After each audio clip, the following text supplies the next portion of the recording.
እንዲሁ በተለምዶ ቃላቶችን እንጠቀም ዘር እንላለን። ዘር ባልንበት አረፍተ ነገር ውስጥ እዛው አረፍተ ነገር ውስጥ አንድ አይነት ናቸው ማለት ነው ወይም አይደለም ምለውን ሳናስብ ራሱ ብሔር ብለን ልንጨርስ እንችላለን። አንዳንድ ቃላት እኛ በተጠቀምነው መልኩ አይደለም ሌላ ሰው የሚጠቀማቸው። ለነሱ ጥቁር ማለት ዘር ነው። ነጭነትና ጥቁርነት በምዕራባውያን ስነ ጽሁፍ ውስጥ ግድ የቆዳ ቀለም አይደል። የፈለገ ያህል ቆዳ ቀለም ነጭ ቢሆን አንድ የጥቁር ጠብታ በትውልድ ውስጥ ካለ ጥቁር ነው። ብሔር ማለት ምን ማለት ነው? ነገድ ማለት ምን ማለት ነው? ጎሳ ማለት ምን ማለት ነው?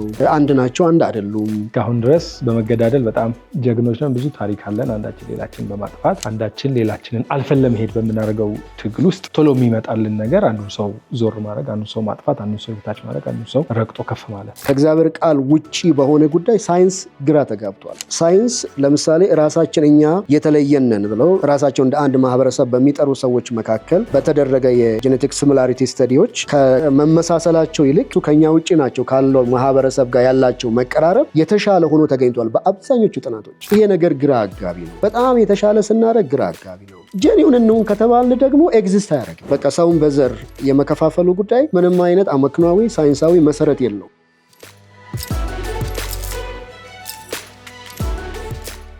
ተመልካቾቻችን እንደምን ከረማችሁ? በድጋሚ ተገናኝተናል። የጀመርነው አጀንዳ በጣም ትልቅ አጀንዳ ነው።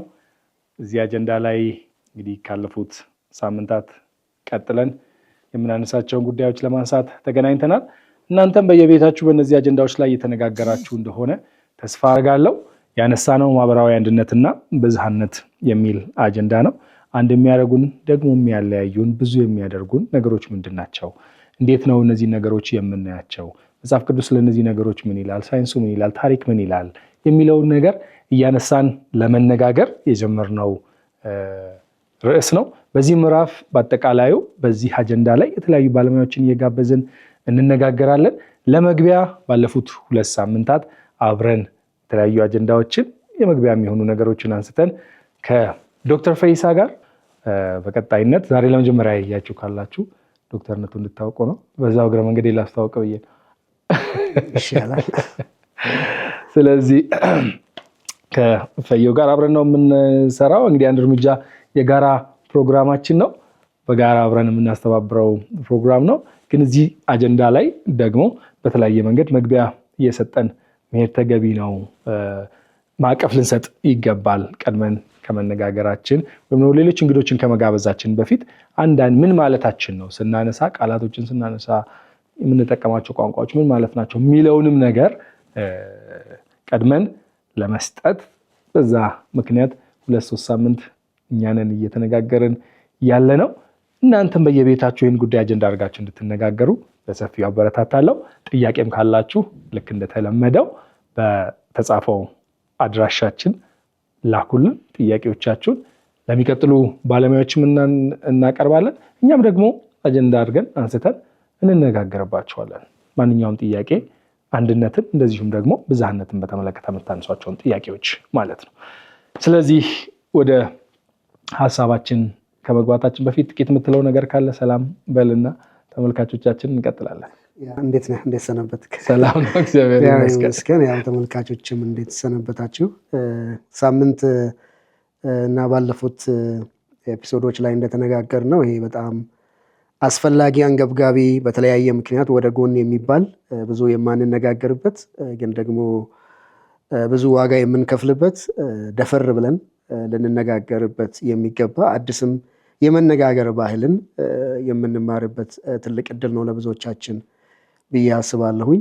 እንግዲህ ያለፉትን ፕሮግራሞች ያዩ ወገኖች ብዙ እንደተጠቀሙ ብዙ ሀሳቦች፣ ጥያቄዎች እንደሚኖሯቸውና እንግዲህ ሀሳባቸውን ጥያቄያቸውን እንደሚያሳውቁን ተስፋ አደርጋለሁ። ከዛ ባሻገር ያው እኔም ደስ ብሎኛል በዚህ ጉዞ ውስጥ ከአንተ ጋር አብሬ በመጓዜ። በጣም ደስ የሚል ነገር ነው። እንደተባለው አስፈሪ በጣም ስስ የሚባል ወይም ሴንሲቲቭ የምንለው አይነት አጀንዳ ነው።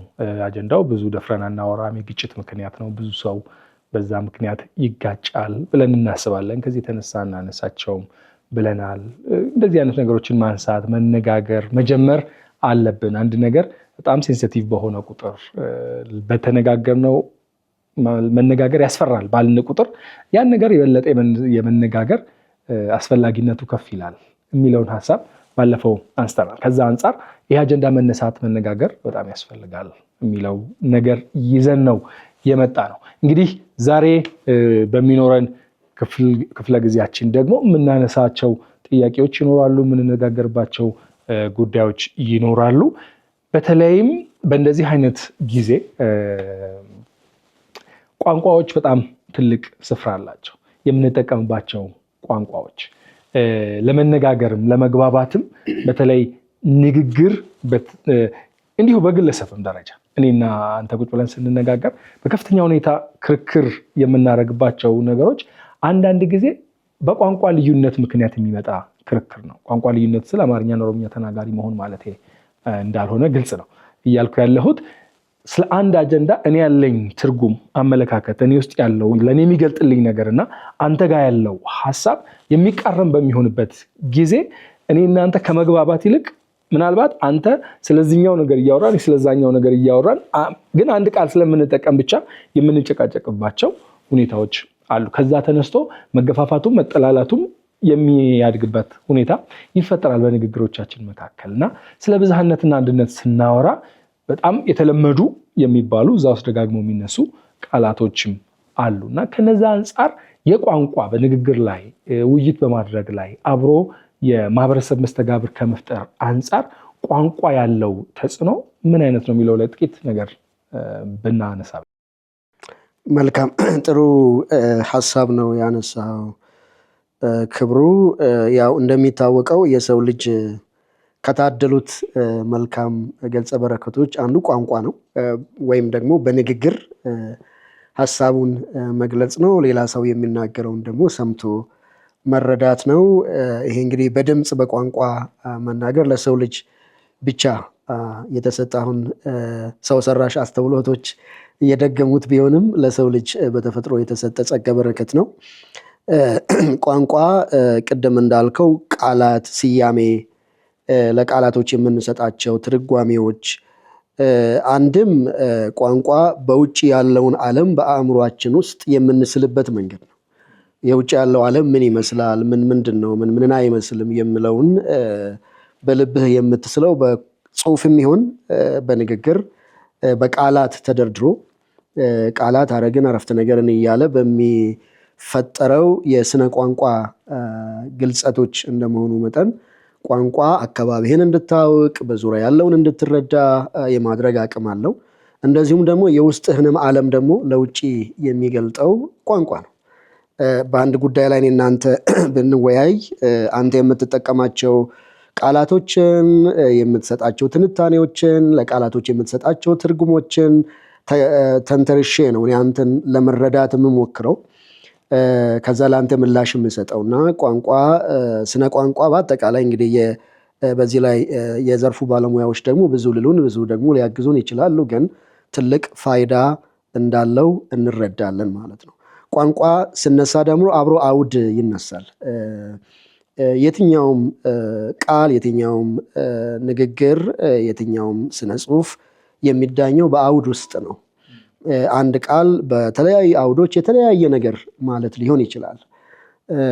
ስለዚህ አውዶችንም አብሮ መረዳት ያስፈልጋል። እንግዲህ እኛ ይዘን በተነሳ ነው የማህበረሰብ ብዝሃነትና አንድነትንም በተመለከተ እንዲሁ በተለምዶ ቃላቶችን እንጠቀማለን። ዘር እንላለን። ዘር ባልንበት አረፍተ ነገር ውስጥ እዛው አረፍተ ነገር ውስጥ አንድ አይነት ናቸው ማለት ነው ወይም አይደለም የምለውን ሳናስብ ራሱ ብሔር ብለን ልንጨርስ እንችላለን። እኔ እንደዚህ ዘር ነኝ። እዛ ውስጥ በጣም ከመግባት በፊት በጣም ትዝ የሚለኝ አንድ ቋንቋ ካለው ተጽዕኖ እኔ የማናገረው ሰው ከኔ የተለየ መረዳት ሊኖረው እንደሚችል ማስታወሰው አንድ ገጠመኝ ላጫውትና ትቀጥላለህ። አንድ ጊዜ የሕክምና ቡድን ከአሜሪካ የመጣ ሕክምና ቡድን ነበር። ነጮችም ጥቁሮችም አሉበት ቡድን ውስጥ እና እነሱን ይዘን በቡድን ጉዞ አድርገን አንድ ክፍለ ሀገር ላይ የሕክምና አገልግሎት ይሰጣሉ እና ከኔ ጋር 3 አበሻዎች ነበርን። ፕሮግራሙን እያስተባበርን የነበረው እዚህ እና አንደኛው ልጅ በጣም ቀይ ነው፣ አንደኛው በጣም ጥቁር ነው። ያው እኔ እንደምታይ ነኝ፣ እኔ ጥቁር ልባል ቀይም ብቻ ለማንኛውም ያዘውና ዋናው ጉዳይ ስለነሱ ስለሆነ እና ለኛ ላይክ ሁለቱን ስንለያቸው ይሄኛውን ጥቁር ይሄኛውን ቀይ ብለን ነው የምንለያቸው።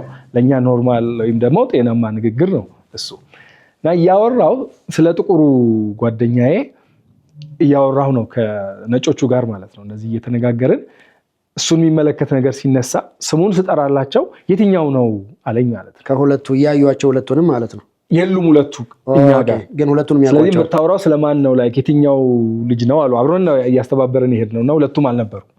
እዚህ ስለነሱ እያወራን የትኛው ነው ሲሉ ስማቸውን በስም መለየት ሲያቅታቸው ማለት ነው። ከዛ እኔ ላይክ በጣም ግልጽ ነው በቀላል ነው መለየት ብዬ ጥቁሩ አልኩኝ ማለት ነው። ዘብላ ጋይ ብዬ አልኩኝ ማለት ነው። ከዛ ሁሉም ሰው ኮንፊውዝድ ሆነ እዛ ውስጥ የነበሩት። ኢትዮጵያዊ ሆኖ ጥቁር ያልሆነ አለ ወይ ነው ለነሱ ለካ ጥቁር ማለት ዘር ነው እንጂ መልክ አይደለም። ሁሉም ሰው ጥቁር ነው። እና ከዛ እሱ ኮንፊውዝድ መሆኑ እኔም በጣም ግራ መጋባቱ እኔንም ግራ አጋባኝ። እና የኔን ግራ መጋባት ሲያይ ምን ሆነ ነው አልኩት። ከዛ እሱም አየኝና ሁላችሁም እኮ ጥቁር ናቸው አለኝ ማለት ነው። የዛ ቀን ለመጀመሪያ ጊዜ ለካስ እኛ አንዳንድ ቃላት እኛ በተጠቀምነው መልኩ አይደለም ሌላ ሰው የሚጠቀማቸው። ለነሱ ጥቁር ማለት ዘር ነው፣ ዝርያን የሚለዩበት ነው። ጥቁር የነጭ ምናምን ለነሱ ምድብ ነው፣ ካቴጎሪ ነው። ለነሱ ጥቁርነት ካቴጎሪ ነው እንደሱ ማለት ነው እንጂ ኔሰሰርሊ የቆዳ ቅላትና መጥቆር አይደለም። የቆዳችን ፊት ለፊታችን የሚታየው አይነት በጣም አጋን ከሄድክ ደግሞ እንግዲህ ምዕራባውያን ናቸው። በተለይ የሰሜን አሜሪካ ሰዎች ከሆኑ ሰሜን አሜሪካ ጥቁርነትና ነጭነት በሕግም ጭምር የተወሰነው ማለት ሰውን አይተህ ነጭ ጥቁር ማለት የማትችልበት ሰዎች በሕግ ውሳኔ ነጭ ወይም ጥቁር ተብለው የኖሩበትን ባህል እንግዲህ ምናልባት በታሪካቸው እየተማሩ ያደጉ ሰዎች ናቸው። ምናልባት ወደፊት እንግዲህ በስፋት ልነሳ ይችላል። ያው በሰፊው ምናልባት ከርዕሳችንም አሁን እንዳያወጣን እንጂ ነጭነትና ጥቁርነት በምዕራባውያን ስነ ጽሑፍ ውስጥ የግድ የቆዳ ቀለም አይደለም። እኛ አሁን ለምሳሌ እዚህ ሀገር ቁጭ ስንል ከኤሲያ የመጣውንም ከአውሮፓ የመጣውንም ከሰሜን አሜሪካ የመጣውን ነጭ ከሆነ ፈረንጅ ብለን እንጠራለን። ያ የምንልበት የራሳችን ሀገር በቀል ምክንያት አለን። በአሜሪካ ሕግጋት በአሜሪካ ስነ ጽሑፍ ሊትሬቸር ውስጥ ግን ነጭነትና ጥቁርነት የግድ ከቆዳ ቀለም ጋር ብቻ የተገናኘ አይደለም። አንድ ታሪክ ልነግር እችላለሁ። በአንድ ወቅት ሉዚያና ስቴት ምትኖር የነበረች አንዲት ሴት 20ኛው ክፍለ ዘመን መጀመሪያ አካባቢ ይመስለኛል፣ ወቅቱን ካልተሳሳትኩኝ፣ በሰላም እየኖረች ነበር። ሰው ሁሉ ነጭ ብሎ ነው የሚጠራት። ስለዚህ ነጭነት የሚያስገኘውን ሁሉ ጥቅም እያገኘች ስትኖር ነበር። እንደዛ እየተጠራች ስትኖር ነበረ። እንግዲህ እንዳሁኑ መልኳም ነጭ ነው። እንዳሁኑ የመዝገብ አያያዝ በጣም ባልተጠናከረበት ወቅት በቀላሉ ሰው በየሄድክበት ቦታ ከሶሻል ሴኩሪቲ ቁጥር ጋር አያይዘው ማንነትን ማወቅ የሚችልበት ስላልነበረ የነጭነት ፕሪቪሌጅን ወይም እድሎችን ነጭነት የሚያስገኝን ሁሉ ስታገኝ ኖራ። ከዛ እየኖረች ሳለ ግን ፓስፖርት አስፈልጋት እና ፓስፖርት ለማውጣት ደግሞ የልደት ካርዷን ማውጣት ነበረባት እና የልደት ካርዷን ልታወጣ ስትሄድ ልደቷ ላይ ብላክ ተብሎ ተጽፎባታል። እና እኔ ነጭ ነኝ ለምንድን ነው ጥቁር ተብዬ የተሰየምኩት ብላ ስቴቱን ከሰሰች። ስቴቱን ከሳ ስታበቃ ግን በፍርድ ቤት ተሸነፈች። ለምንድን ነው የተሸነፈችው? አሜሪካን ሀገር የአንድ ጠብታ ሕግ የሚባል ሕግ አለ ነበረ። አሁን አሁን ይሰረዝ አይሰረዝ አላውቅም፣ ግን ዋን ድሮፕ ሩል የሚባል አለ። ዋን ድሮፕ ሩል ማለት የፈለገ ያህል ቆዳ ቀለም ነጭ ቢሆን አንድ የጥቁር ጠብታ እንግዲህ የዘር ሐረግህ ወይም በትውልድ ውስጥ ካለ ጥቁር ነህ፣ መልክ ምንም ቢሆን ማለት ነው። ይሄን ሕግ ነው ጥቁርነትን የሚሰጥህ ነጭነትን የሚሰጥህ እንጂ የትኛውም አይነት ሳይንሳዊ መንገድ አይደለም። እና ሴትዮዋ ደግሞ 1/32 የጥቁር ሰው ዲኤንኤ እንግዲህ ነበረባትና በዚህ ምክንያት አጥታለች። ስለዚህ እነዛ አሁን ጥቁር ብለህ አንተ በአንጻራዊነት ጥቁሯ ልጅ ያችኛዋ የትኛዋ ጥቁሯ ስትል ለእኛ የሚሰጠን ትርጉምና አሁን ይህን እንደ ለምሳሌ አነሳሁኝ እንጂ ጥቁርነት ለነሱ ካታጎሪ ነው፣ በግለሰብ ደረጃ የምታየው ነገር አይደለም። እና እንዳልኩት የህግ ጉዳዮች ከኋላ አሉ፣ ማህበራዊ ጉዳዮች ከኋላ አሉ፣ ኢኮኖሚያዊ ጉዳዮች ከኋላ አሉ። ከጥቁርነት ጋር አታችድ የሆነ ከጥቁርነት ጋር የተያያዘ ብዙ ነገር አለ፣ በጣም ብዙ ነገር አለ እና ያው በብዙ መንገድ አሁንም በአኗኗር በህግም በሌሎችም ፊት የሚገለጽ ማለት ነው። ስለዚህ ዞሮ ዞሮ ቋንቋ፣ ስነ ቃላት በየትኛውም ዘርፍ በምናደርገው ውይይት ውስጥ ያላቸው ሚና በጣም ትልቅ ነው እና ቋንቋን ስታነሳ አውድን አብረ ማንሳት አለ። አሁን አንተ በእኛ አውድ ጥቁር ብለህ ስትናገር የቆዳ ቀለምን ነው የተናገርከው።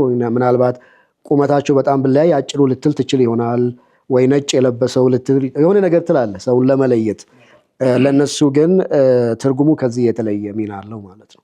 ልክ እንደዚሁ በየትኛውም ንግግር በየትኛውም ውይይት ምን ቃል በምን ኮንቴክስት ወይም አውድ ምን አይነት ትርጉም አለው የምለውን ነገር ቆም ብሎ ማሰብ፣ የምንጠቀማቸውን ስነ ቃላቶችን ሪሊ እኛን ይወክለናል ወይ፣ አውዳችንን ይወክላል ወይ፣ አሁን ያለውን ማህበረሰብ ይወክላል ወይ፣ ምክንያታዊ ነው ወይ፣ ሳይንሳዊ የሆነ ምክንያታዊ የሆነ አመክንዋዊ የሆነ ማረጋገጫ አለው ወይ? እንደው ዝም ተብሎ ከላይ ስለተጫነ የሆነ ጊዜ ስለተዋወቀ ብቻ እንዲሁ አልፈን መሄድ የለብንም። ቅድም ጀምሬ ያቆምኩት ጋር በምትሄድበት ጊዜ አሁን በብዝሃነትና አንድነት ዙሪያ በምናደርገው ውይይት ብዙ ቃላት እንጠቀማለን፣ በኋላ በስፋት የምናያቸው ቢሆንም ዘር እንላለን፣ ብሔር እንላለን፣ ነገድ እንላለን፣ ጎሳ እንላለን። ሌሎች ደግሞ ከዚህም አሁን ዝርዝር ውስጥ መግባት ባይኖርብኝ ጥሩ ነው። ብዙ አያይዘው የሚጠቀሟቸው ቃላቶች አሉ። ለብዙዎቹ ሁሉም አንድ አይነት ትርጉም ያላቸው ሊመስላቸው ይችላል። አንዳንድ ጊዜ በአንድ አረፍተ ነገር ውስጥ እንኳን ሳይቀር እነዚህን ቃላቶች እየለዋወጠን እንጠቀምባቸዋለን እና ግን እኛ እንደ ሀገር ለምሳሌ እንደ አፍሪካም እንደ ኢትዮጵያም ያለንን ብዝሃነትና አንድነትን የሚወክለው የትኛው ቃል ነው? የትኛው ስያሜ ነው? ለምን ብሎ ቆም ብሎ ማሰብ መቻል ያስፈልጋል። በንግግርና በስያሜ ካልተስማማ ንግግር ይቅርታ፣ በቃላትና በስያሜዎች ካልተስማማ ንግግር ስኬታማ መሆን አይችልም። ምክንያቱም አንድ አይነት ቃል እየተጠቀምን እኔ ሌላ ነገር እያልኩ አንተ ሌላ ነገር እያልክ ውይይታችን የተላለፈ ነው የሚሆነውና የመጀመሪያው ማድረግ ያለብን ነገር ቆም ብለን እኛን አሁን ያለንን አኗኗር የሚገልጽ ልዩነታችን፣ ብዝሃነታችን ምንድን ነው? መገለጫው የምን ልዩነት ነው? የትኞቹስ ቃላቶች እኛን ይገልጻሉ? የትኞቹስ ቃላቶች እኛን አይገልጹንም? ለምን ብለን በግልጽ መነጋገር ያስፈልጋል። ስለዚህ ቋንቋ በጣም አስፈላጊ ነው። የምትጠቀማቸው ቃላቶች በጣም አስፈላጊ ነው። ካልሆነ አንድ ቃል ተጠቅመ ግን በጣም የተራራቀ ነገር የምትነጋገር ከሆነ ገና ከመጀመሪያው ትተላለፋለን። አንዱም መጥራት ያለበት በእኔ እምነት እሱ ነው። ከስያሜዎቻችን ከስነ ቃላት አጠቃቀማችን ጀምሮ ምን ቃላት ስጠቀም ምን ማለቴ ነው? ምናልባት አሁን እኛ እንደ ሀገር ለማከል አንድ ነገር ቬሪ አንፎርቹኔት በእውነት አለመታደል ሆኖ ነው። ምክንያቱም እንደ ብዝሃነታችን በብዝሃነትም ውስጥ ደግሞ ረጅም ዓመታትን እውነት ከነ ችግራችንም ቢሆን ስንት ፈተናዎችን አልፈን እንደ ሀገር እስከዛሬ ድረስ እንደ መቆማችን ምክንያት አገር በቀል የሆኑ ጥናቶችንና ምርምሮችን አድርገን በዚህ ጉዳይ ላይ ያሉትን ስያሜዎችን፣ ስነ ቃላቶችን ማሳደግ ነበረብን። ግን ብዙ የለንም። የተደረጉ ጥቂት ጥናቶችም ያው ለአካደሚክ ኤክሰርሳይዝ ስለሆነ ዓላማቸው እየተጠቀሙት የውጭ ቋንቋን ነው እንጂ በሀገር በቀል ቋንቋ በየትኛውም በአማርኛ፣ በአፋን ኦሮሞ፣ በትግርኛ፣ ሌሎችም በሶማልኛ፣ በጉራግኛ ሪሊ ምንድን ነው የሚባለው የምለውን ነገር ለማሳደግ ለማጎልበት ያ ነገር ደግሞ በህትመቶቻችን ውስጥ እንዲጸባረቅ በሚዲያዎቻችን ውስጥ እንዲጸባረቅ ማድረግ አልቻልንም። ከዚህም የተነሳ እንዲሁ በትምህርት ስርዓታችን ውስጥ በምዕራባውያን ተጽዕኖ የተላለፉ ከላይ የመጡ ስያሜዎችን ቁጭ ብለን ሳንገመገም፣ ሳንፈትሽ፣ ሳንመረምር፣ ታሪካዊ አመጣጣቸውን ሳንመዝን እንዲሁ በደፈናው የምንጠቀምበት ቃላት ስላለ አሁን ወጣ ብለህ ማንንም ሰው ብሔር ማለት ምን ማለት ነው፣ ነገድ ማለት ምን ማለት ነው፣ ጎሳ ማለት ምን ማለት ነው፣ አንድ ናቸው አንድ አይደሉም ብለህ ብትጠይቅ ለብዙ ሰው እንትን እንደማለት ነው። ለምሳሌ አንድን ነገር በብዙ ነገር እንደመጥራት ነው። እንቁላል ለምሳሌ በአፋን ኦሮሞ ወደ 3-4 ስሞች አሏት። ቡጳ ትላለህ፣ ክሌ ትላለህ፣ አንቃቁ፣ ምናልባት አራተኛ ካረሰው እና የሆነ ቦታ ስትሄድ የተለያየ ስያሜዎች አሉ። በአማርኛም እንደዚህ ያሉ ቃላቶች ሊኖሩ ይችላሉ እና ለብዙ ሰው እንደዚህ ሊመስላቸው ይችላል። ይሁን እንጂ ግን በጥናትና በምርምር በዚህ ርዕሰ ጉዳይ ላይ በማህበረሰብ ብዝሃነትና አንድነት ዙሪያ የተሻለ ጽፈዋል፣ የተሻለ ተመራምረዋል። ከዚህ አጀንዳም በስተጀርባ ከመልካምነቱም ከጉድለቱም በስተጀርባ ብዙ ስራዎችን የሰሩ አካላትን የምዕራባውያኑን ስነ ጽሁፍ በምንመለከትበት ጊዜ እነዚህ ከላይ ያነሳኋቸው ቃላቶች የሚገናኙባቸው ቦታዎች ቢኖሩም ግን በመሰረታዊነት የተለያዩም ናቸው ማለት ነው። በጣም ትልቅ ነገር ነው እንግዲህ ይህ ያነሳኸው። በቋንቋ ጠንቃቆች መሆን ይፈልጋል። ስለመነጋገር ባለፉት ሳምንታት በደንብ አንስተናል። መነጋገር በጣም አስፈላጊ ነው። ጀግንነታችን መለካት አለበት በመነጋገር።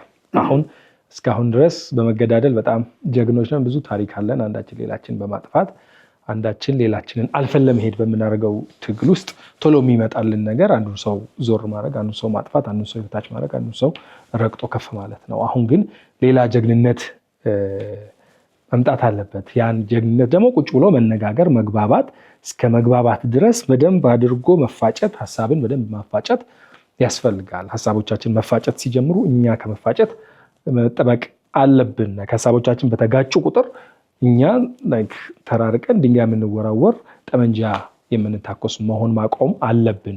ሀሳብን ማፋጨት መልመድ አለብን የሚለው ነው እንግዲህ ትልቁ እዚህ ጋር እያቀረብን ያለነው ሙግት እሱ ነው ብዬ ነው የማስበው። እና ከዛ አንጻር በጣም ትልቁ ነገር ቃላት አጠቃቀማችን፣ ቋንቋ አጠቃቀማችን በትክክል መጥራት አለበት። በምንነጋገርበት ጊዜ መተርጎም አለባቸው። ስለዚህ እንግዲህ ማህበረሰብ ሁሉ ከዚህ ተነስቶ የቃላት አጠቃቀሙን መተርጎም አለበት የሚል ድምዳሜ ላይ መድረስ አንችልም። ግን ቢያንስ እኛ ከሰሞኑ ስንነሳ ከዚህ በኋላ ምንጋብዛቸውንም እንግዶቻችንን ስንጋብዝ አንድን ቃል ስንል ምን ማለታችን ነው የሚለው ነገር በደንብ መብራራት አለበት ብዬ አስባለሁ።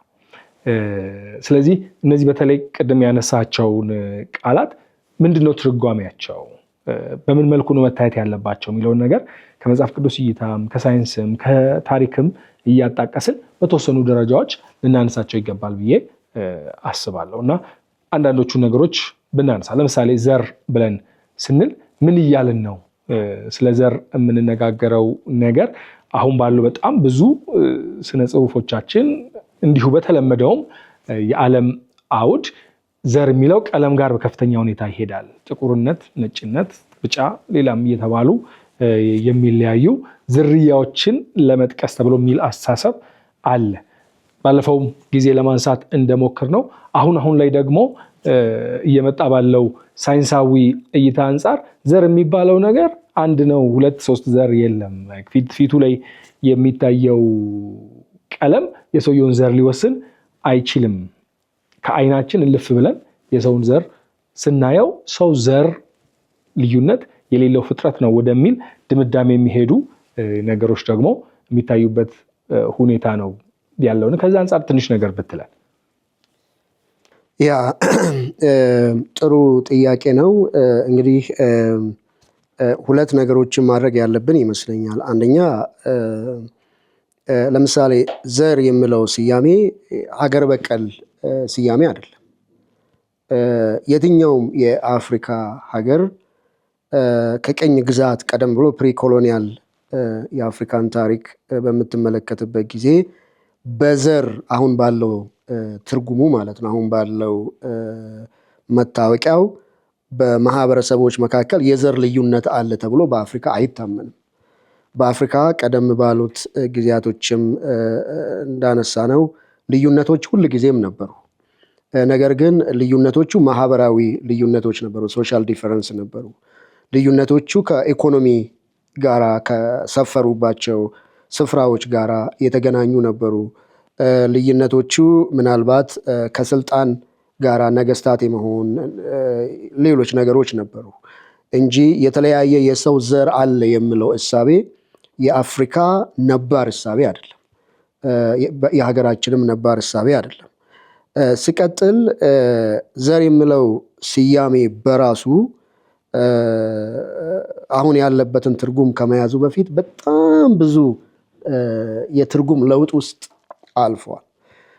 ሁሉንም ማንሳት አይቻልም፣ ግን የተወሰኑትን እንደው ምን ያህል ኢቮልቭ እያደረገ እንደመጣ ለማየት ብንሞክር፣ ለምሳሌ በግሪኮ ሮማን ዓለም የመጀመሪያዎቹ አካባቢ ሬስ የሚለው ቃል ራሱ እንግዲህ ሬስ በዋናነት የስፓኒሽ ሩት ያለው ቃል ነው፣ ግን በእንግሊዘኛ ትርጉሙ በምናይበት ጊዜ በዋናነት ስራ ላይ ይውል የነበረው እንስሳቶችን ለመግለጽ በተለይም ፈረስን፣ ቀጥሎ ደግሞ ውሻን።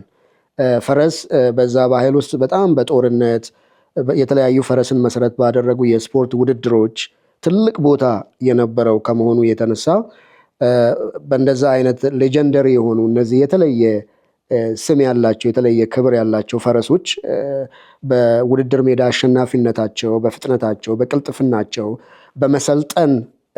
መሰልጠን በመቻል አቅማቸው በሚታይበት ጊዜ እነሱ እየተመረጠ እርስ በርሳቸው ፈረሶቹ እንዲወለዱ እየተደረገ የእነሱን ዝርያ የማቆየት ዝርያቸው ደግሞ የተሻለ እንዲሸጡ ገበያ ላይ እንዲወጡ የማድረግ ውሻንም እንደዚሁ ከተለያየ አንግል የማድረግና ሞር እንስሳቶች ላይ ነበር መጀመሪያ ላይ ስራ ላይ መዋል የጀመረው እንጂ በሰዎች መካከል ማንነትን መሰረት ያደረገ ተፈጥሮውን መሰረት ያደረገ የዘር ልዩነት አለ ተብሎ በዛ ዓለም የሚታሰብበት ምንም ተጨባጭ ማስረጃ የለም ማለት ነው።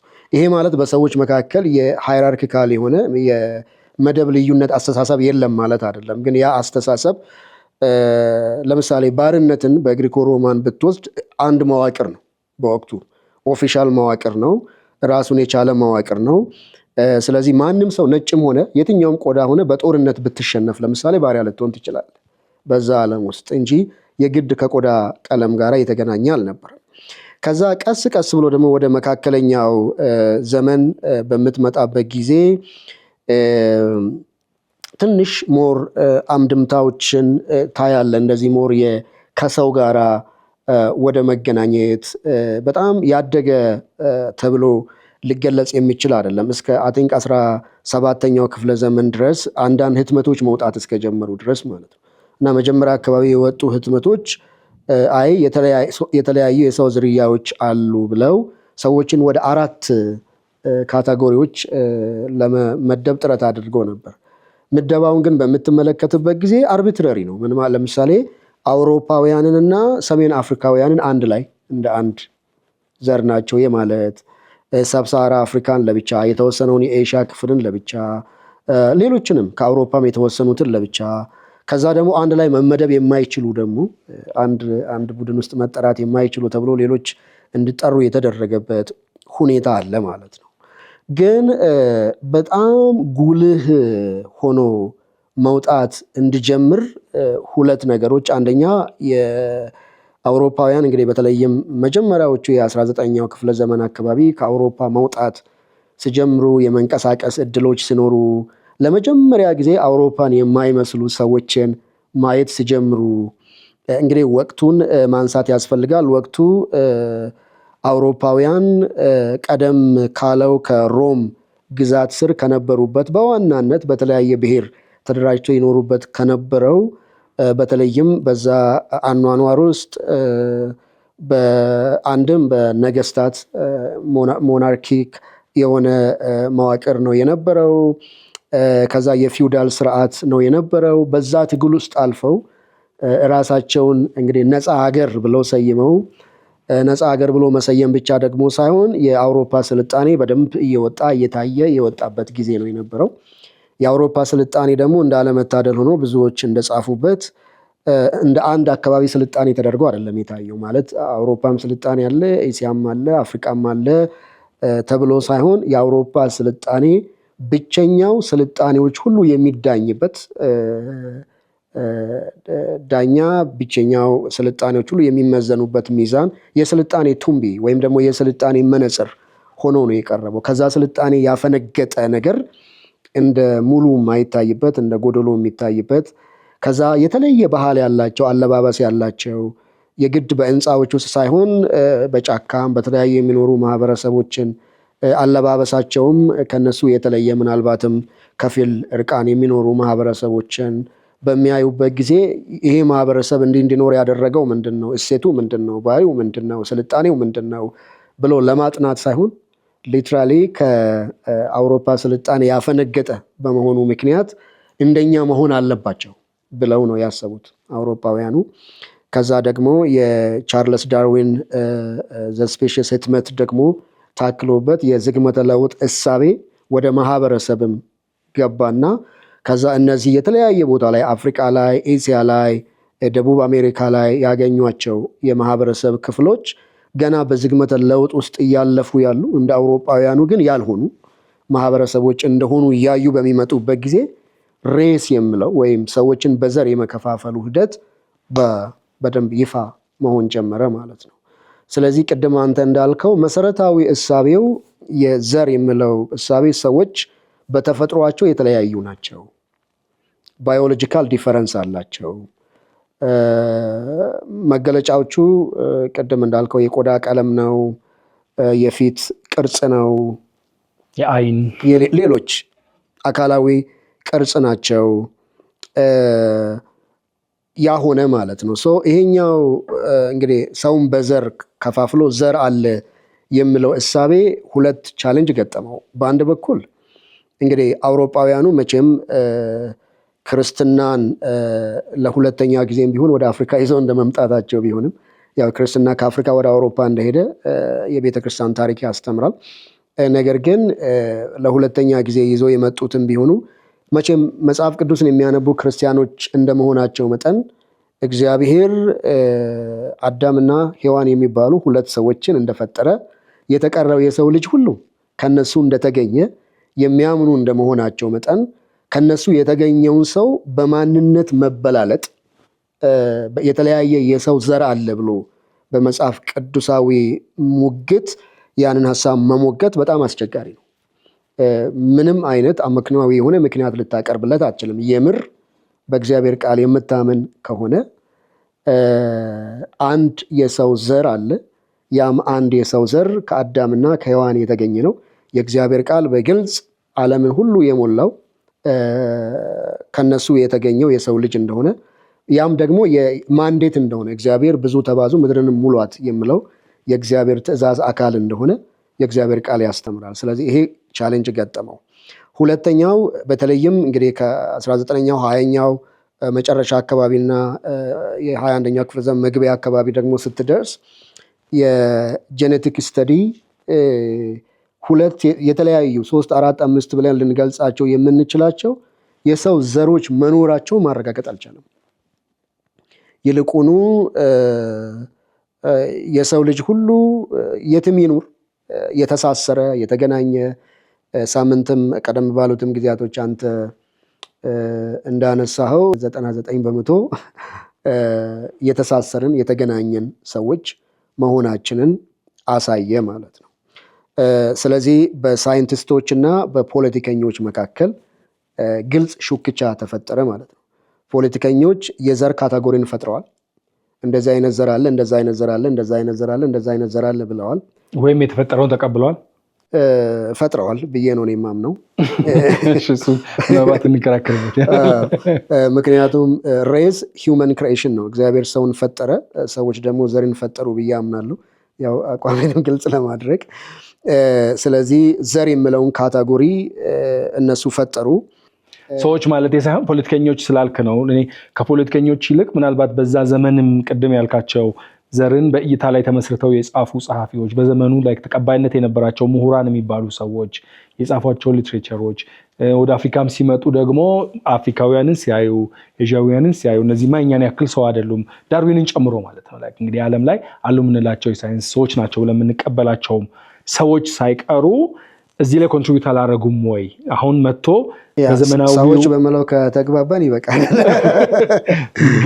ወደ ፖለቲከኞቹ ብቻ እንዳንወስደው ብዬ ነው። ሳይንሱም መጥቶ አሁን በተለይ ከ18ኛው ክፍለ ዘመን በኋላ በተለይ እያንዳንዱ ነገር በላቦራቶሪ መታየትና መረጋገጥ አለበት የሚለው ነገር እስከመጣበትና በእርግጥ የሰውን ዘር ሲያዩ ልዩነት አለመኖሩን ፕሮሞት እስካደረጉበት ጊዜ ድረስ የሳይንስ ሰዎችም ነን ባዮቹ የሰውን ልዩነት ፕሮሞት ሲያደርጉ አልኖሩም ወይ የሚለው ነገር ለማንሳት ነው።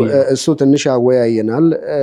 አንደኛ ፖለቲከኞች ስንል ምን ማለታችን ነው የሚለውን ዲፋይን ማድረግ ሊኖርብን ይችላል። አይደለም ፖለቲከኞች፣ ሚስዮናውያን እንኳን ሳይቀሩ የፖለቲካው መሳሪያዎች ነበሩና ከፖለቲካው የጸዳ ሳይንስ መቼ ነው የነበረው እስከ መቼ ነው የነበረው የሚለውንም ሊያነጋግረን ስለሚችል ትልቁ ነገር አይ ቲንክ ለእኔ ለተመልካቾቻችንም ይጠቅማል ብዬ የማምነው ዘር የሚለው ካቴጎሪ ላይ በሳይንስና በፖለቲካው አስተሳሰብ መካከል ልዩነት እየሰፋ በሚመጣበት ጊዜ ፖለቲከኞች ሳይንስ አሁን ለምሳሌ በዚህ ጊዜ ያለውን የሊትሬቸር ኮንቨርሴሽን ስታይ ዘር የሚለው ስያሜ በጣም የተሻለ ስታደርገው ግራ ያጋባል።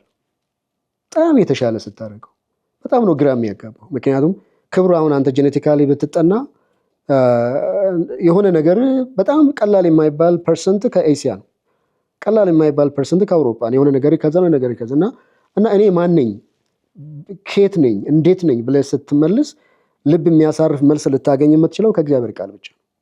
ከእግዚአብሔር ቃል ውጪ በሆነ ጉዳይ ሳይንስ ግራ ተጋብቷል፣ አንደኛ ማለት ነው።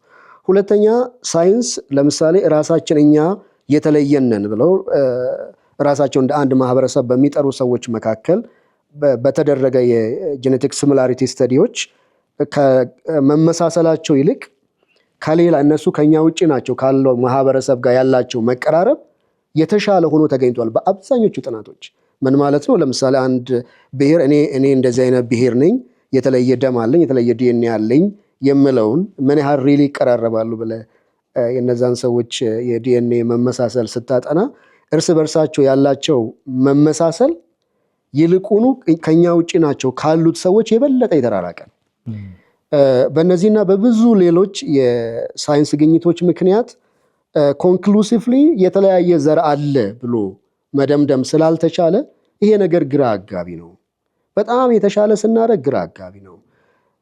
ጄኒውን እንሁን ከተባልን ደግሞ ኤግዚስት አያደርግም። በቃ ሰውን በዘር የመከፋፈሉ ጉዳይ ምንም አይነት አመክኗዊ ሳይንሳዊ መሰረት የለውም። ስለዚህ ባንጠቀመውስ ቢቀርስ ይላሉ። ከዛ ቀደም አንተ የተሟገትክላቸው የፖለቲካው ዓለም ሰዎች ደግሞ ልንክተው አንችልም። ለምን? አሁን የትኛውን ለምሳሌ የአሜሪካን እንደ አንድ ተሞክሮ እንደ አንድ ማሳያ ብትወስድ ዘርን መሰረት አድርጎ ህገ መንግስት ወጥቷል፣ ህጎች ወጥቷል። ንብረት እንኳን ማን ነው ባለ ንብረት መሆን የሚችለው? እንግዲህ ከቅርብ ጊዜ በኋላ አንዳንድ መሻሻሎች ቢኖሩም በዛ ወቅት አንተ ፕሮፐርቲ እንዲኖር መምረጥ እንድትችል በዘር ተደርጓል። የኢኮኖሚው፣ የትምህርቱ፣ ሌሎችም ህግጋት፣ ደንቦች፣ ስርዓቶች ወጥተዋል። ማነው ገዢ፣ ማነው ተገዢ፣ ማነው ባሪያ አድራጊ፣ ማነው ጌታ፣ ማነው? እነዚህ ሁሉ በቆዳ ቀለም ላይ ዘር በሚለው ሰው ሰራሽ ካቴጎሪ መሰረት አድርጎ ህግ ወጥተዋል። ስለዚህ መቀየር አንችልም። ምክንያቱም ብዙዎችን ተጠቃሚ ያደርጋል፣ የብዙዎችን የበላይነት ያስጠብቃል። ፎር በጣም ለተለያዩ ብዙ ነገሮች ብዙዎች የሚለው በኮቴሽን ውስጥ ወይም ደግሞ በትምህርት ጥቅስ ውስጥ ማለት ነው። ምክንያቱም ብዙ ቁጥር ከሆነ አብዛኞችን አላልኩም፣ አማርኛ ሁለተኛ ቋንቋ ቢሆን ብዙ ማለት ከአንድ በላይ ማለት ነው። ብዙዎችን ተጠቃሚ ያደርጋል የሚለው የሚጠቀሙት ሰዎች ብዙ ናቸው ለማለት እንጂ አብዛኛውን ህዝብ ማህበረሰብ ለማለት አይደለም። ብዙ አብዛኞቹን አይደል ማለት ያለው ብዙዎች ማለት ብዙ ማለት መሰለኝ። ወይ ካልጠፋብኝ ማለት ነው። እሱ በትክክል እንዲታይ ብዬ ነው። ኦኬ። ስለዚህ ለዛ ነው ዘር የምለው ስያሜ አሁን ያለው ትልቁ ነገር። ዘር የምለው ካቴጎሪ ምንም አይነት ትርጉም የለው። የሚያሳዝነው ግን የእግዚአብሔርንም ቃል የምናነብ እግዚአብሔርንም ቃል የምናስተምር ሰዎች ስቲል ዘር ብለን ካቴጎሪውን እንጠቀማለን። ዘር ካልን አንድ ዘር ነው ያለው፣ አንድ የሰው ዘር፣ የተለያየ ዘር የለም። ማንንም ሰው ደሙን አይተ ይሄ የነጭ ደም ነው ማለት አትችልም። ማንንም ሰው ደሙ ላይ ተመራምረ ይሄ የጥቁር ደም ነው ማለት አትችልም። ማንንም ሰው ደሙን አይተ ይሄኛው የዚህ ብሔር ደም ነው ማለት አትችልም። ማንኛውንም ሰው ይሄ እነዚህ አይነት የማይነኩ ሴንሲቲቭ የሚመስሉ ነገሮች ሚዝ ናቸው። እነዚህ ምንድን ነው የሚባለው? አፈ ታሪክ ናቸው፣ ተረት ናቸው፣ በገሃዱ ዓለም የሌሉ ናቸው። እኔ እንደው አንዳንዴ እንደ ምትሃቶች ነው የሚመስሉኝ ማለት ነው። አየር ላይ ያሉ በጣም አየሩን የተቆጣጠሩ ሜጀር ነገሮች አሁን ሬስን መሰረት ያደረጉ ኮንቨርሴሽኖች ዓለምን ሞልተዋል። ለምሳሌ ምዕራባዊ ነገር ሬሻል ሪኮንሲሊየሽን፣ ሬሻል እንደዚህ ምናምን። ዘር አይጣላም። ዘር የሚባል ነገር የለምም፣ ማረጋገጫም የለውም። ዘር አይጣላም። የሚጣላው ሰው ነው። ሰው ስጣላ ግን ዘርን ሽፋን ያደርጋል፣ ሃይማኖትን ሽፋን ያደርጋል፣ የሆነ ነገርን ሽፋን ያደርጋል። ስለዚህ ሩት ኦፍ ወደ ችግሩ ስር መሄድ ካስፈለገ ወደ ሰው ልብ ነው የምትሄደው እና ወደ ሰው ልብ በምትሄድበት ጊዜ ደግሞ የመጀመሪያው ቆም ብለን ማሰብ ያለብን ነገር አሁን ለምሳሌ ጥሩ ምሳሌን ያነሳው ዘርን ካነሳን ዘር ምንድን ነው? በቃ የተለያየ አይነት ዘር ይኖራል በተለያየ አይነት ፍጥረት። ስለ ሰው ልጅ ስናወራ ግን ዘር እያለን ማውራታችን ምንም አይነት ሳይንሳዊ መሰረት የለውም። ምንም አይነት መጽሐፍ ቅዱሳዊ ስነ መለኮታዊ መሰረት የለውም። ካልንም ልንል የምንችለው there is one human race፣ አንድ የሰው ዘር አለ ፒሪየድ። ያ የሰው ዘር እንግዲህ የቆዳ ቀለማችን ለምሳሌ ለምን ተለያየና ሜለንን ምን ሰርቶ ይብላ ገብተዋል። እና የቆዳ ቀለማችን ለምን ተለያየ፣ የፊት ገጽታዎቻችን ለምን ተለያዩ፣ ይሄ ሳይንስ ለዚህ በቂ ማብራሪያ አለው። እንግዲህ እኔ በሌሎች ሰዎች ሙያ ገብቼ እንዳላበላሽ ባለሙያዎችን መጋበዝ እንችላለን። ግን ጄኔቲካሊ ይሄ መብራራት ይችላል። ሙቹዌሽን የሚባል ነገር ተምረናል እንግዲህ በሃይስኩል ባዮሎጂያችን ማለት ነው። ስለዚህ ከሔዋንና ከአዳም ብቻ ከሁለቱ ብቻ አሁን ያሉ የቆዳ ቀለሞችን ማግኘት ይቻላል። 15-16 አይነት ኮምቢኔሽኖችን ማግኘት ይቻላል በስነ ፍጥረት ሳይንስ እና እሱ አይደለም አስቸጋሪው ነገር። አስቸጋሪው ነገር ብዙ ማንነጋገርበት እና ቆም ብለን የማናስበው ነገር የመጀመሪያው ዘር የሚለው ስያሜ ምንም አይነት ሳይንሳዊ መሰረት የሌለው የእግዚአብሔር ቃልም መሰረት የሌለው ግን ደግሞ ሪሊ የሰው ልጅ በዘር ይለያያል፣ በደም ይለያያል፣ በተፈጥሮ ይለያያል፣ በማንነቱ ይለያያል የሚለው ነገርና ምናልባት ወደፊት አብረን የምናየው ከዚህ ጋር ደግሞ የአታች የተደረጉ ለምሳሌ ከጥቁርነት ጋር አታች የተደረጉ ነገሮች አሉ። አብሮ ተጣብቆ የሚነሱ ማለት ነው። አንዳንዱ ከመቻል ጋር፣ አንዳንዱ ካለመቻል ጋር፣ አንዳንዱ ከማወቅ ጋር፣ አንዳንዱ ካለማወቅ ጋር፣ አንዳንዱ ከገዥነት ጋር፣ አንዳንዱ ከተገዥነት ጋር። ዝም ብሎ ሲምፕል አይደለም። የዘር ክፍፍሉ በጣም ከባድም ያደረገው እስከ ዛሬም ድረስ ሳይንስ እምቢ እያለ ግን ደግሞ ሚዲያውንና ስነ ጽሁፉን ተቆጣጥሮ እንዲቀጥል ምክንያት ያደረገው ቅድም እንዳልኩት ከዘር ክፍፍሉ ጋር አብሮ የተዘጋጁ ሌሎች ጉዳዮች አሉ። ሌሎች በጣም ብዙ አጀንዳዎች አሉ። እያንዳንዱ ዘር የምትለው ነገር ጀርባ ነጭም በል ጥቁርም በል ወረድ ብለህ ደግሞ ሌላም በጥቁር ውስጥም ብዙ ያሉትን ብዝሃነቶችን አንስተ አድር ከእያንዳንዱ ጋራ ሌላ ታሪክ አለ አብሮ። ስለዚህ እንግዲህ አሁን እንዳንተ አገላለጥ ቅድም ያልነው ላይ ሰው በሚለው ተስማምተን ምን ማለት ነው? ፖለቲከኞችም የሳይንሶችም እያንዳንዱ የራሱ የሆነ ነገር ቀድሞ በስህተት ወይም ደግሞ የነበረው እይታ እነ ዳርዊንም ያነሱት ዝግመተ ለውጥ የምንለው አመለካከት ሰው በዝግመተ ለውጥ የመጣ ነው የሚለው አመለካከት ሳይንሳዊ ተደርጎ ተቀባይነት ስለነበረው ከዛ የመጣው አመለካከት በተለይም ደግሞ ሰልጥነናል፣ ነቅተናል፣ አብርሆት አግኝተናል ይል የነበረው የአውሮፓ ማህበረሰብ ወደ አፍሪካ ሲመጣ በእነሱ እይታ አብርሆት ያልነበረው ገና ጫካ ውስጥ የሚኖር በተለያየ መንገድ የሚገልጡት አይነት ማህበረሰብ ሲያዩ በትክክልም ይሄ ማህበረሰብ ዝግመተ ለውጥ ውስጥ ገና ወደ ሰውነት ደረጃ ወደ አብርሆት ያልመጣ ማህበረሰብ ነው። ስለዚህ ሰው ከሰው የተወሰነ ዲግሪ መለስ ያለ ነው ብለው እንዲያምኑ ያደረጋቸው የወቅቱ የነበረው አየር ላይ የነበረው ራሱ ምሁራን የሚባሉ ሳይንቲስቶች የሚባሉ የወቅቱ ማህበረሰብ ላይ አጠናን የሚሉ ሰዎች የሚያቀነቀኑት ነገር የራሱ የሆነ ሰዎች እንዲያምኑ ያደረጉት ነገር ነበረ የሚለውን ነገር ለማንሳት እንግዲህ እንደሱ እያለ በተለይ ቅድም እንዳልከው ወደ እግዚአብሔር ቃል ስንመለስ እግዚአብሔር ቃል በዚህ ላይ በጣም ግልጽ ነው።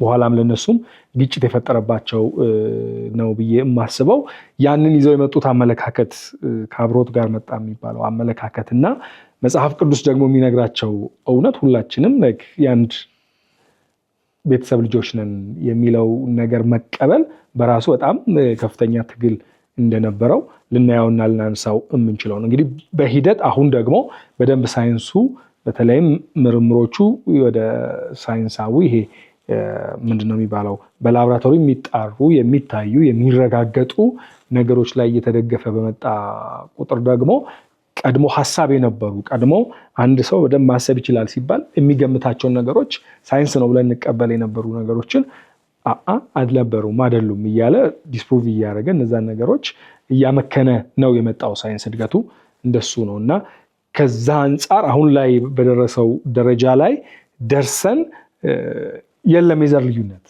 በሳይንስ የሚረጋገጥ ኦኬ። እግዚአብሔር ቃል ስንመለከት እግዚአብሔር ቃል ከቀድሞውንም ልዩነት እንደሌለ ይነግረን ነበር። እሱን አለመቀበላችን አሁን ሳይንሱ ሲነግረን ግን ደግሞ ታሪካዊ የሆነ ቅድም እንደተባለው በዚህ የዘር ልዩነት ውስጥ ተጠቃሚ የሆነ መጠቀም የሚለው እንግዲህ ቃል ይገልጠው እንደሆነ አላቅም፣ ግን በአስተሳሰብ እኔ ከእንትና እሻላለሁ፣ እኔ ከእንትና የበለጥኩ ነኝ፣ እኔ እንደንትና አይደለሁም ብሎ እንዲያስብ የሆነ የተፈጠረ ማህበረሰብ አለ ማለት ነው። ያ መፈጠር በሂደት አሁን በሳይንስም አረጋግጠው በምንም አረጋግጠው በቀላሉ ልትተው የምትችለው ነገር አይደለም።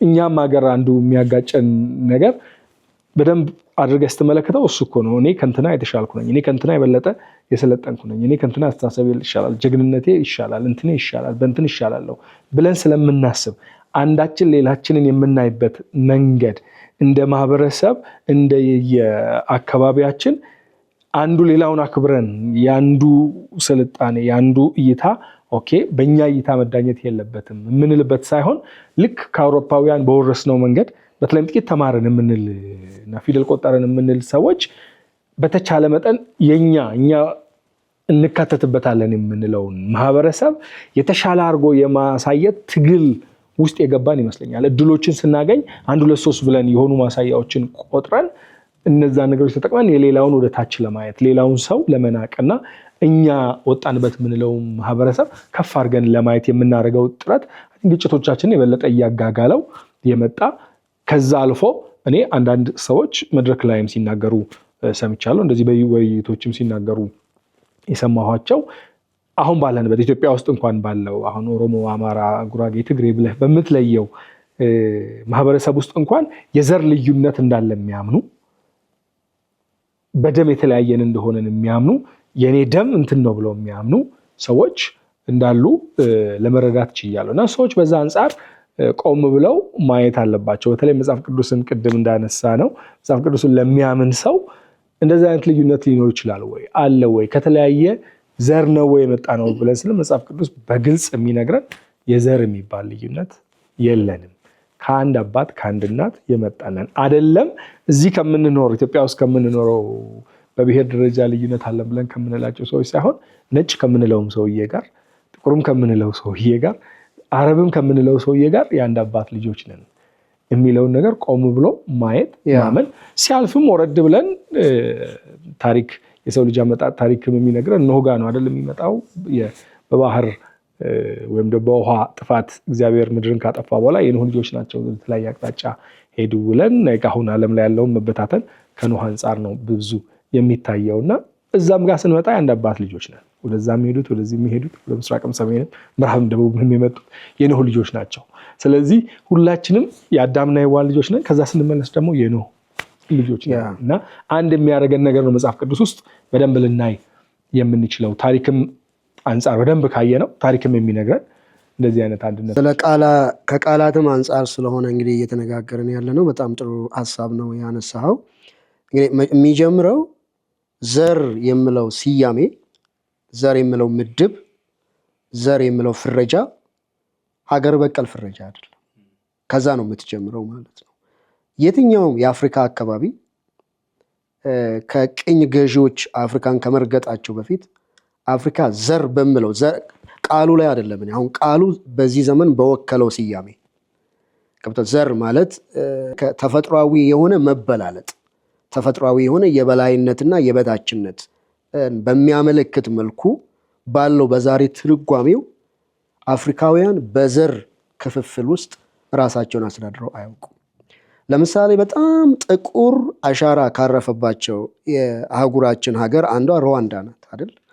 የሩዋንዳ ውስጥ ያሉትን ሁለቱን ዋናዎችን 1% የሚሆን ሶስተኛ ትዋ የሚባል ብሔር እንዳለ እናውቃለን።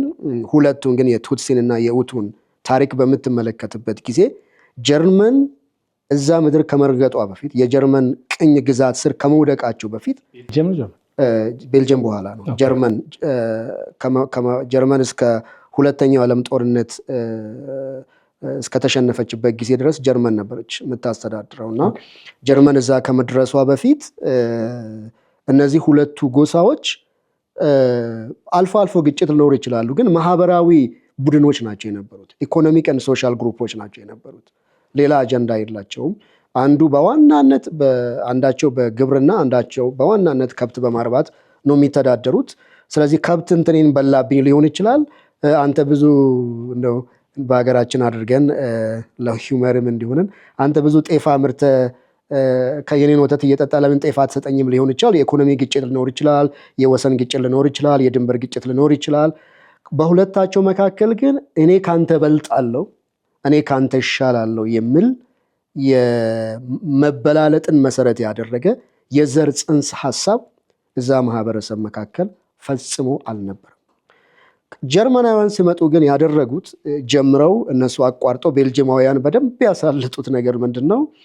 እነዚህን ብሔሮችን በብሔር ማንነታቸው 2 ወይም 3 ነገሮች ተደርገዋል። አንደኛ አይዲ ካርድ ሰጡ። አንተ ቱትሲ ነህ፣ አንተ ኡቱ ነህ እያሉ ማለት ነው። አይዲ ካርድ ሰጡ። አይዲ ካርድ መስጠት ብቻ አይደለም፣ በቁጥር ጥቂት የነበሩትን የቱትሲዎችን እናንተ እኮ ጠቢባን ናችሁ፣ እናንተ አዋቂዎች ናችሁ፣ ኢንተለጀንት ናችሁ፣ እናንተ መማር መለወጥ የምትችሉ ናችሁ፣ እንደ ኡቱዎቹ አይደላችሁም፣ ገዢ መሆን የምትችሉ ናችሁ በማለት እነዛን በማገዝ እነሱን በመርዳት በኡቱዎች ላይ የበላይ እንዲሆኑ እንደዛ እንዲያስቡ ማድረግ ተጀመረ ማለት ነው። ከዛ የተነሳ ለምሳሌ አንድን ቱትሲ ኢንተርቪው ብታደርግ ለምሳሌ አንድ የኡቱ ተወላጅ በተወለደበት ቀን መጥቶ በቱትሲዎች መካከል ቢያድግ እንደ ቱትሲዎች አስተዋይ አዋቂ መሆን ይችላል ወይ ብትል አይችሉም ይሏል። ምክንያቱም አዋቂ መሆን ጠቢብ መሆን ከደም ጋር የተገናኘ እንጂ ከምታድግበት አካባቢ ከምታገኘው እድል ጋር የተገናኘ አይደለም ብሎ እንዲያስቡ አደረገ ማለት። ስለዚህ በዝርያ ተደርጎ ታሰበ ማለት ነው። ይሄ እሳቤ የአፍሪካ እሳቤ አይደለም። ይሄ እሳቤ የኢትዮጵያ እሳቤ አይደለም። ኢትዮጵያውያን ሁሉ ጊዜ ተጋጭተን ሊሆን ይችላል። የምንጋጨው ግን እኔ አስተዋይ ነኝ፣ እኔ እንደዚህ መድረስ የሚችል ነኝ፣ እኔ የበላይ ነኝ አይደለም ወይ እኔ የሚገባኝን ወሰድክብኝ ሊሆን ይችላል። ይሄ ደግሞ 2 ወንድማማቾችም ልጣሉት የሚችሉት አይነት ጥል ነው። ዛሬ አፍሪካ ውስጥ የምንጋጭበት እና ሃይራርኪካል የሆነ አንዱን የበላይ አንዱን የበታች አድርጎ የምናይበት ዘመናዊ የዘር እሳቤያችን አገር በቀል እሳቤ አይደለም፣ የኛ እሳቤ አይደለም። ስለዚህ ዘር ብለን ስንጠቀም አሁን ቃሉ ጋር አይደለም ችግራችን። ቃል በራሱ እኮ ቅድም እንደተነጋገርነው ቃል ነው። ግን ቃሉ ምንድን ነው የተሸከመው ብለህ ካልክ ቃሉ የተሸከመው ትርጉም እኛን አይመጥንንም። እኛ እንደ ሀገር የእኛን ብዝሃነት አይገልጽም፣ ጠቃሚም አይደለም። ስለዚህ ነው የመጀመሪያው ይሄ ያለው ዘመናዊው ሞደርን ሶሳይቲ የእኛ ብቻ ሳይሆን እውነት ለመናገር ግሎባሊ ዘር የሚለውን ቃል ስያሜ ከዲክሽነሪያችን ተስማምተን እስካልፋቅን ድረስ ተስማምተን እስካላወጣን ድረስ ሰዎች አሁንም በዘር ይለያያሉ፣ ባዮሎጂካሊ ይለያያሉ፣ በማንነታቸው ይለያያሉ የምለውን ይዘን እስከቀጠልን ድረስ ይቅርታ ችግሩን ሊፈታ አይችልም። ለምንድን ነው የማይፈታ? ኦልሬዲ አሁን ምዕራባውያን ለዚህ ለፈጠሯቸው ካቴጎሪዎች ምድብ ፈጥረዋል። ለምሳሌ የጥቁር እድል ፈንታ፣ ጥቁርነት ከለር ብቻ አይደለም። እዛ ቅድም ያንተ ወዳጅ እንዳነሳው ማለት ቀለም ብቻ አይደለም። ጥቁርነት ለጥቁርነት የሚገባ ቦታ አለ፣ የሚገባ ልክ አለ፣ የሚገባ ክብር አለ። የጥቁርነት እድል ፈንታ አለ፣ የነጭነት እድል ፈንታ አለ፣ የዚህኛው እድል ፈንታ አለ፣ የዛኛው እድል ፈንታ አለ። ያንን በመከተል የተፈጠሩ ግፎች አሉ፣ ቁስለቶች አሉ፣ አመጾች አሉ፣ ጭፍጨፋዎች አሉ፣ በደሎች አሉ። እነዚህ በደሎች ማህበረሰብ ላይ ህመምን፣ ቁስለትን፣ መከራን አድርሰዋል። ያነሳ ነው የሩዋንዳ አንድ ትልቅ ምሳሌ ነው። እነዚህ ማህበረሰቦች ሊጋጩ ቢችሉ በጣም ቀላል ግጭት ሊኖራቸው ይችላል፣ የወንድማማች ግጭት። ማንነትን መሰረት ባደረገ መልኩ መነኩሴውም፣ ነፍሰ ጡሯም፣ ሕፃኑም፣ አቅመ ደካማውም፣ አካል ጉዳተኛውም፣ በምንም አይነት አመፅ ያልተካፈለውም ማንንም ያልበደለውም ሰው ከዚህኛው ቡድን በመሆኑ ብቻ እንዲገደል፣ እንዲጨፈጨፍ፣ በደል ጉዳት እንዲደርስበት፣ እንዲፈናቀል እንዲደረግ ሆኗል። እነዚህ አይነት ችግሮች የኛ ቋሚ ችግሮች አይደሉም። የሀገር በቀል ስያሜም አይደለም፣ ሀገር በቀል እሳቤም አይደለም፣ ሀገር በቀል ግንዛቤም አይደለም። የኛ ልዩነታችን ምንድነው? በሂደት የምናየው ቢሆንም የመጀመሪያው ቆም ብለን ማሰብ ያለብን ስለዚህ ዘርን ስላነሳን ነው። ዘር what is really ዘር ሰውን ለመግለጽ በቃ እግዚአብሔር ቃል አነባለሁ። አዎ ስንት ዘር ነው ያለው? አንድ ዘር። ምን ይባላል? የሰው ዘር። አይ ግድ የለም መጽሐፍ ቅዱስና ሳይንስ ብለህ ብታረግ ሳይንስ በጊዜ እጁን ከሰበሰበባቸው ርዕሰ ጉዳዮች ሳይንስ ብዙ ጊዜ አልችልም አይል እንደምታውቀው ማለት ነው። በዝግመተ ለውጥም ያምናል ሳይንስ። ሁሉ ሰው ክሬሽኒስት ይሁን አለለም፣ ግን ኢቮሉሽኒስት የሆነውም ሰው ለዚህኛው እጅ ሰጥቷል። በቃ ዘር የሚለው ስያሜ ትርጉም የለሽ ነው፣ ግራ አጋቢ ነው። እንደዛ አይነት ካቴጎሪ ኮንክሉሲቭ የሆነ እንደዛ አይነት ካቴጎሪ የለም፣ ባንጠቀምበት ይሻላል ብሏልና ሳይንስ እጁን በሰጠበት የእግዚአብሔር ቃል ደግሞ ግልጽ አድርጎ ሂስቶሪካሊ በነገረን እውነት ላይ እኛ ደግሞ ዛሬም ዘር ዘር ዘር እያለን እንሄዳለን። ከየት ነው ያመጣ ነው? ምክንያቱም በትምህርት ቤቶቻችን የምንማረው አብዛኞቹ መጽሐፍቶች የሚመጡት አብዛኞቹ ነገሮች የሚመጡልን እዛ ተጸንጽሰው ነው። ሚዲያዎቻችን ላይ ተጽዕኖ የሚያደርገው እዛ ተም። ስለዚህ የሀገራችን ምሁራን የሀገራችን አዋቂዎች ቁም ብለው ሪሊ የኢትዮጵያን ነባራዊ ሁኔታ የሚገልጽ ብዝሃነት ምን አይነት ስያሜ ነው ያለው? ይሄ ማለት በነገራችን ላይ የዘር ክፍፍል የለንም ማለት የጋራ ላይኔጅ የለንም ማለት አይደለም። ድንገት ተከስተናል ማለት አይደለም። እያልኩ ያለሁት ግን በእኔ 10ኛው በለው 20ኛው ትውልድና ወደኋላ በአንተ 20ኛው ትውልድ መካከል ልዩነት ብሎ ልዩነቱ የሰውነት ልዩነት አይደለም። የበላይና የበታችነት ልዩነት አይደለም። ልዩነቱ የቋንቋ ልዩነት ነው። ልዩነቱ የባህል ልዩነት፣ ልዩነቱ የኖሩበት አካባቢ ልዩነት ነው። የአንተ አባት የራሱ ታሪክ አለው፣ የራሱ ሜሞሪ አለው የሚያስታውሰው፣ እኛ ብሎ ራሱን የሚጠራበት ማህበረሰብ አለው፣ የራሱ የህይወት ዘይቤ አለው፣ የራሱ እምነት አለው። የኔም ደግሞ 20ኛው አባቴ እንደዛው የራሱ እምነት አለው፣ የራሱ ባህል ነበረው፣ የራሱ መገለጫ፣ የራሱ ሜሞሪ አለው። አንዱ ማህበረሰብን አብሮ የሚያቆየው ሼርድ ሜሞሪ ነው፣ ትውስታ ማለት ነው። አዎ የጋራ ትውስታ፣ የጋራ ትዝታ የምትለው ማለት ነው። እና ሼርድ ሜሞሪ አለው። እነዚህ ሁሉ ነገሮች አሉ። ይሄንን ማጥፋታችን አይደለም። እነዚህ ነገሮች ግን የተፈጥሯዊ የሆኑ ሰዎችን አንዱን ከአንዱ የሚያበላልጡ፣ አንዱን የተሻለ ሰው አንዱን ያነሰ ሰው፣ ቅድም እንዳልነው በምዕራባውያኑ ግዛቤ አንዳንዱ ገና በዝግመተ ለውጥ ውስጥ ሙሉ ሰው ወደ መሆን እየሆነ ያለ፣ ሌላው ሰው ደግሞ ሙሉ ሰው ሆኖ የጨረሰ ብለን የምንደመድምበት ሳንሆን ሁላችንም ሰው ሆነን በእግዚአብሔር አምሳል የተፈጠርን የእግዚአብሔር ድንቅ ፍጡሮች ነን። ያለ ልዩነታችን የማንነት ልዩነት አይደለም የሚለውን ልናሰምርበት ይገባል ማለት ነው። እንግዲህ ዛሬ የሰዓት ስለሚገድበን ዛሬ እዚህ ላይ ነው የምናጠቃልለው። ትርጓሜ መስጠታችንን በሚቀጥለው ሳምንትም እንቀጥላለን። ዛሬ በሚኖረን ግን ስናጠቃልል እንግዲህ እያልን ያለነው ምንድን ነው? ዘር የሚባለው አስተሳሰብ ወይም ዘር የሚለው ቋንቋችን፣ ቃላችን በተለይም ደግሞ ትርጓሜው በእንግሊዝኛው ሬስ የምንለው ቃል ማለት ነው። ሳይንስም አሁን ባለበት ሁኔታ በሰው መካከል ግልጽ የሆነ የዘር ልዩነት የለም ወደሚልበት ደረጃ መረዳት ደርሷል እያለ ነው። እንግዲህ ለዚህ በጣም ብዙ ጽሁፎችን ልታነቡ ትችላላችሁ። ምናልባት በሚቀጥለው ስንመጣ የተለያዩ መጽሐፍቶችን ሊያነቧቸው የሚችሉ መጽሐፍቶችን ለአንባቢዎቻችንም ባለፉት ጊዜያት ስናነባቸው የነበሩ መጽሐፍቶችን ለአንባቢዎቻችንም መግለጥ እንችላለን። እነዛን መዘርዘር እንችላለን። ማጣቀስ ትችላላችሁ። ማንበብ አሁን በዘመኑ ያሉ የተደረሰባቸው መረዳቶች ምንድን ናቸው፣ በአጠቃላይ በሳይንሱ አንጻር ተቀባይነት እያገኙ ያሉ ነገሮች ምንድን ናቸው የሚለውን ነገር ልናይ እንችላለን። ከዛ ስንመለስ ግን ደጋግመን እንደምንለው እኛ መጽሐፍ ቅዱስን የምናምን ክርስቲያኖች ከሆንን እኛ መጽሐፍ ቅዱስ የሚለው ነገር እውነት ነው ብለን እስካመንን ድረስ እውነቱን ለመናገር ሳይንሱ ከማረጋገጡ በፊት የአንድ አባት የአንድ እናት ልጆች መሆናችንን ማመን መጽሐፍ ቅዱሳዊ እውነት ነው። ምክንያቱም መጽሐፍ ቅዱሳችን በጣም በግልጽ የሚነግረን ነገር ስለሆነ ማለት ነው። ስለዚህ ሁላችንም አንድ ሰው ዘር ነን። አንድነታችን በዘራችን ውስጥ አለ። ልዩነታችን በዘራችን ውስጥ የለም። ወይም ደግሞ በዝርያ በምንለው ነገር ውስጥ ወይም ሰው ከሚያደርገን ማንነት አንጻር ማናችንም ከማናችንም የተለየን አይደለንም። አኗኗራችን ቅድም በጣም በጥሩ ሁኔታ ፈየው ሲናገር እንደነበረው የስልጣኔ መነጽራችን አሁን ምዕራባዊ ወደ መሆን ስለመጣ ባለፈው ጊዜ አንስተናል። ምንም እንኳን ቀኝ ያልተገዛን ብንሆን አብዛኛዎቻችን ሳናውቀው ሳንፈልገው በአስተሳሰባችን ቀኝ እየተገዛን ስለሆነ ስልጣኔን ማየት የምንፈልገው በአውሮፓውያን እይታ።